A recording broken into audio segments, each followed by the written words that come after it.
Semangat pagi, halo pelajar digital, apa kabar? Ibu harap kalian sehat-sehat semua. Sebelum memulai pembelajaran hari ini, jangan lupa ya, kita mulai berdoa dulu, agar segala hal yang kita pelajari dapat memberi manfaat. Amin. Baik, sebelum kita mulai belajar, pastikan tempat belajar kalian nyaman dan tenang.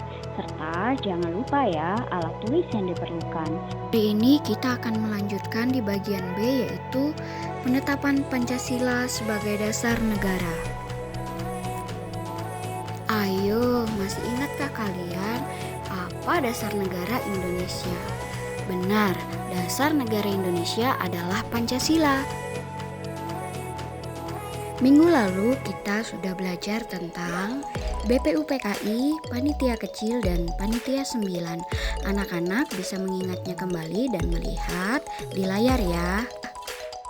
Kekalahan Jepang dalam Perang Dunia yang Kedua membuka kesempatan bagi bangsa Indonesia dalam mempersiapkan kemerdekaan. Pada tanggal 7 Agustus 1945, setelah menyelesaikan tugasnya, yakni menetapkan dasar negara dan menyusun rancangan undang-undang dasar, BPUPKI dibubarkan dan diganti dengan PPKI atau Panitia Persiapan Kemerdekaan Indonesia. Tentunya tugas PPKI lebih tertuju atau berfokus pada persiapan kemerdekaan Indonesia. Untuk keperluan membentuk PPKI pada tanggal 8 Agustus 1945, 3 orang tokoh pendiri negara yaitu Insinyur Soekarno, Muhammad Hatta, dan Hachiman Widyodiningrat berangkat menemui Jenderal Besar Terauchi. Dalam perjalanannya, Insinyur Soekarno beserta rombongannya menginap 1 malam di Singapura dan di Saigon.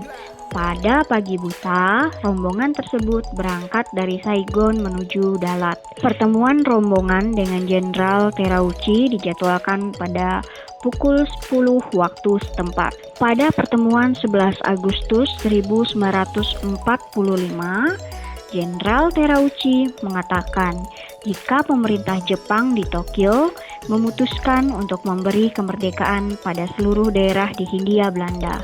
Namun, wilayah tersebut tidak termasuk Malaya serta bekas jajahan Inggris di Kalimantan. Dalam pertemuan tersebut, Insinyur Soekarno diangkat sebagai ketua PPKI dan Muhammad Hatta sebagai wakilnya. Pada 6 Agustus, kota Hiroshima dijatuhi bom atom, dan pada 9 Agustus, kota Nagasaki pun juga dijatuhi oleh bom atom. Hal ini yang membuat Jepang kehilangan kekuatannya. Setelah kembali ke tanah air pada tanggal 14 Agustus 1945, Insinyur Soekarno mengumumkan bahwa Indonesia akan merdeka secepat mungkin dan bukan merupakan pemberian dari Jepang, melainkan hasil perjuangan bangsa Indonesia sendiri. Sebagai buktinya, atas kehendak bangsa Indonesia sendiri, anggota PPKI yang awalnya 21 menjadi 27 orang. Semua anggota ini juga berasal dari bangsa Indonesia. Setelah Jepang menyerah kepada pihak sekutu pada tanggal 14 Agustus 1945, kesempatan tersebut dipergunakan sebaik-baiknya oleh para pejuang. Pada kesempatan ini juga, golongan muda juga sangat ingin menghendaki kemerdekaan Indonesia dilaksanakan secepatnya. Tetapi golongan tua tidak berharap demikian. Mereka ingin melakukan kemerdekaan Indonesia secara bertahap.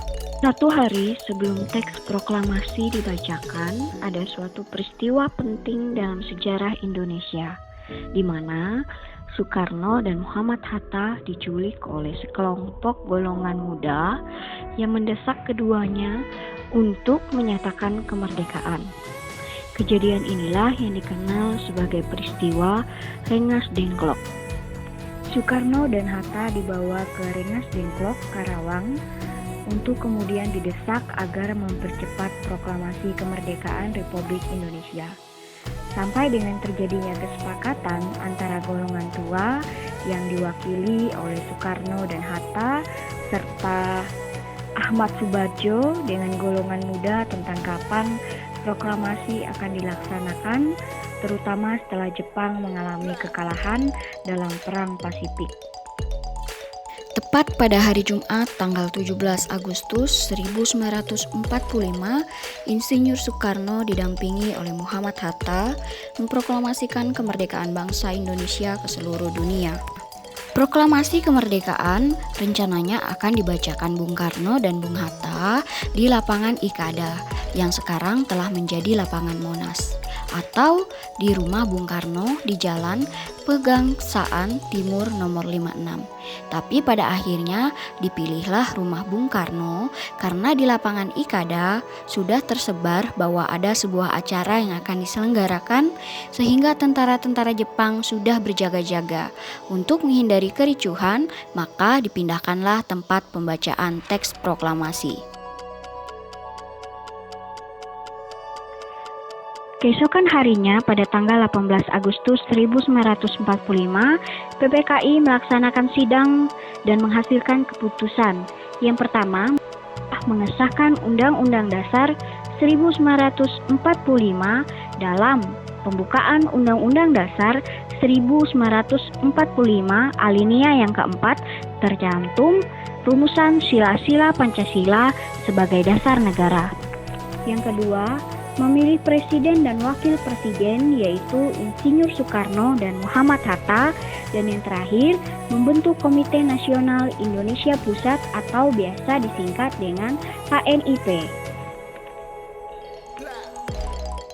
Jadi itulah akhir dari materi hari ini, penetapan Pancasila sebagai dasar negara. Anak-anak sekalian dapat melihat kembali alur dari cerita dalam materi ini ya, yang ada di layar.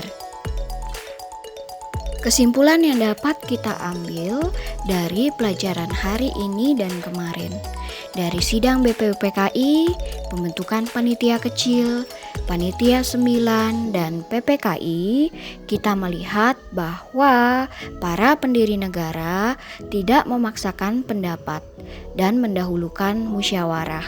Kita juga melihat bahwa mereka terbuka untuk menerima sesuatu yang baru, dan yang paling penting adalah menghargai pendapat orang lain. Apakah kalian juga menerapkan hal itu di dalam kehidupan kalian? Sampai berjumpa lagi minggu depan di dalam pertemuan terakhir di bab 1. Tetap semangat, salam merdeka belajar.